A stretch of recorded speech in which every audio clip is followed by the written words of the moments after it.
I first got into Borderlands with the first game back in the Xbox 360 days. My friend took a chance on it when it was in sale and was instantly hooked. He convinced the rest of us to pick it up, and it's fair to say we put way more hours into that game than what should have been considered healthy. Needless to say, we were excited for future entries in the franchise. The game absolutely exploded with Borderlands 2 being such a hit and the pre-sequel existing at some point. There was no slowing this series down. An insane, over-the-top premise of bandits and cults murdering each other for fun, gunplay featuring literally millions of different weapons, beautiful cel-shaded graphics that still hold up to this day despite being nearly 10 years old. This game had everything. Now, Borderlands 3 is a huge game. I couldn't possibly hope to cover it in what little time I have, so I'm just going to go over the essentials and what makes the game work. So first and foremost, the gameplay. Well, it's very similar to the previous Borderlands games. You run around shooting people, finding guns, then shooting more people. The most simple gameplay loop there ever was. However, simplicity does not mean lack of content.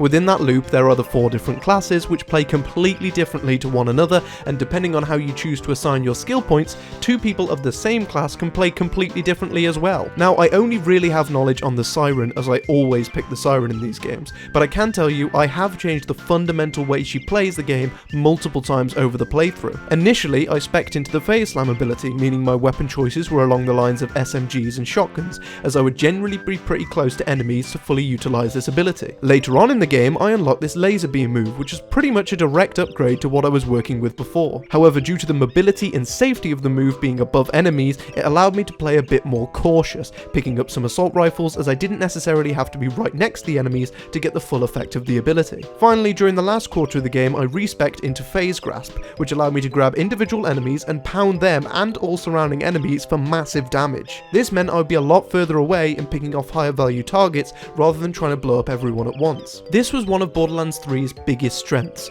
Whilst 1 and 2 did have a respec system, they were nothing like this game's, allowing the entire dynamic of gameplay to change depending on how you spent your points. It was very clear in Borderlands 1 what each class was for. Lilith had bonuses to SMGs, Mordecai had bonuses for sniper rifles, Brick had bonuses for shotguns, and Roland had bonuses for assault rifles. If you deviated away from these paths, the game would just get objectively harder for you due to unused bonuses in the guns you're using. Borderlands 2 was a bit more open-ended, but still kind of funneled your character down one path, whereas 3 really open-ends the whole system. I could join a game of 3 other Sirens and all of us have completely different arsenals and abilities. Speaking of abilities, this game does an incredible job, giving you access to not 1 but 3 different main abilities and then modifiers on top of that you could argue are completely new abilities. When I first found this laser move, I went nuts. It's such a cool looking ability, and with the corrosive modifier, it allows me to melt through robots like crazy. Same for the slam modifier for the Phase Grasp and the giant fist from the floor. There are just so many ways to customize your character in this game to either min-max the shit out of them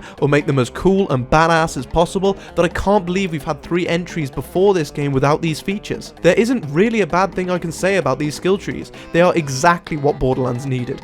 Fun, dynamic abilities with real, tangible changes on each skill point assignment. Okay, moving on to the story, and yeah, not gonna lie, the story isn't that great. There are some impactful moments, but I kind of felt like it just happened. There will be spoilers for this part, so click to the time on screen to skip my thoughts on this. So, yeah, I'm just gonna come out and say it, the ending was crap. I mean, it's an interesting idea to have Lilith sacrifice herself to save the world, but the final boss was really disappointing.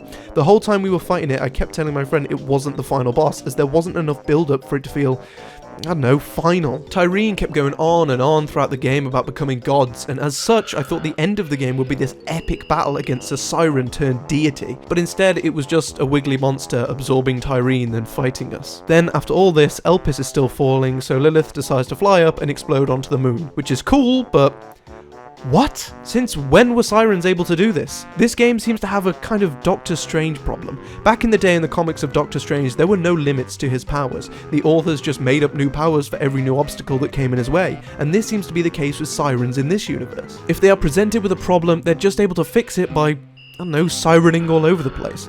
It's a trait of Sirens I hope is explained or shone some light on in future games or DLCs. It's hard to feel good or bad for these characters when I have no idea what they're capable of. Every time something important or critical happens to them, I just have to wait to see how it plays out, as I'm not sure whether Lilith is going to go Super Saiyan and save the day. I thought every Siren had a certain power. Maya's was Phase Lock, Lilith's was Phase Walk, Amara's is like 3 things apparently, Tyreen's is Phase suck? The point is, they all have one special thing to them. It's even stated that when Maya dies, her power goes to Troy, so now he can phase lock things. I know they said Iridium makes Lilith more powerful and such, but does it unlock more abilities, or what?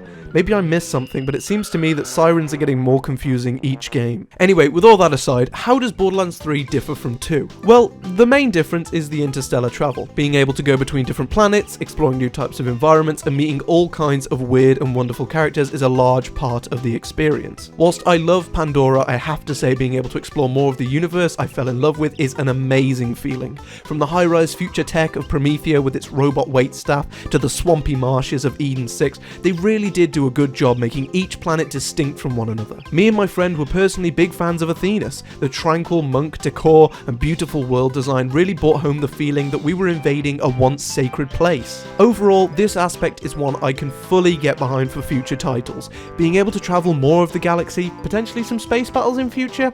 I don't want to make any rash predictions, as that would be a colossal shift from the Borderlands formula, but it would be interesting nonetheless. Outside of the space travel, you of course have the guns. The gunplay in Borderlands 3 is the best it has ever been. Guns feel more satisfying than ever before, Jacob's rifles feel powerful, Malawan tech is futuristic and almost alien-like. All this and the idea of new types of guns, such as the tracker guns, the tasers, the multi-element guns, it all just makes for a bigger and better experience of the core gameplay we've all come to love. I feel like the logical progression of the guns was to add alternate firing modes. So many games these days have it already, so one that is so focused on the shooting aspect of things, adding it was just science really. It also allows guns to fill multiple roles. In past games it was difficult to have a gun for every situation due to the limit of only having 4, so swapping out to say a fire weapon was a common occurrence. However, in this game with the right setup, it can be like you have 8 guns in 4. This helps to stop the incessant menu opening and swapping of the previous games and focuses the player's experience on getting more loot. It also looks like 2K are planning to support this game for a long time after release. Just recently we got the Halloween event with entirely new areas, bosses, items and a new terror effect all for free. With that and 3 DLCs planned, this game looks like it's dug its heels in and isn't going anywhere anytime soon. The characters are as lovable as ever in traditional Borderlands style, with everyone having distinct personalities but also a believable arc. Whilst people like Tannis retain their "I hate people" guys, she's also actually capable of some form of emotion in this game. This makes her moments of snapping back into the rock she usually is all the more endearing. I have to say though, the main villains Tyreen and Troy Calypso were a little disappointing. I like the concept of the whole Children of the Vault just being a streaming cult thing. It made it interesting and relevant, but it felt too much like Tyreen was trying to be a handsome Jack. Now of course, after a villain that iconic you want to follow up the legacy, but we'd already had a taste of the maniacal narcissist that Jack portrayed,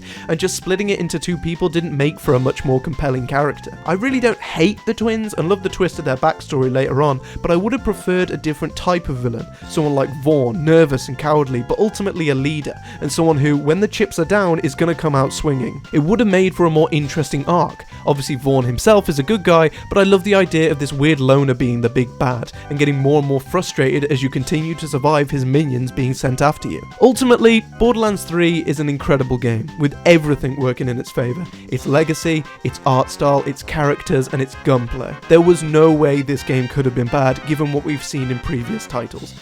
Except the pre-sequel, of course. So, despite a few hiccups in the story department, it is well worth anyone's money. If you haven't picked it up yet, I would really recommend it. And with that guys, thanks for watching. Make sure to like and subscribe, it really helps out the smaller channels like mine.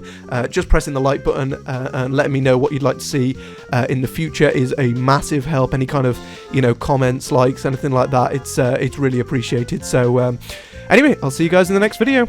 Bye!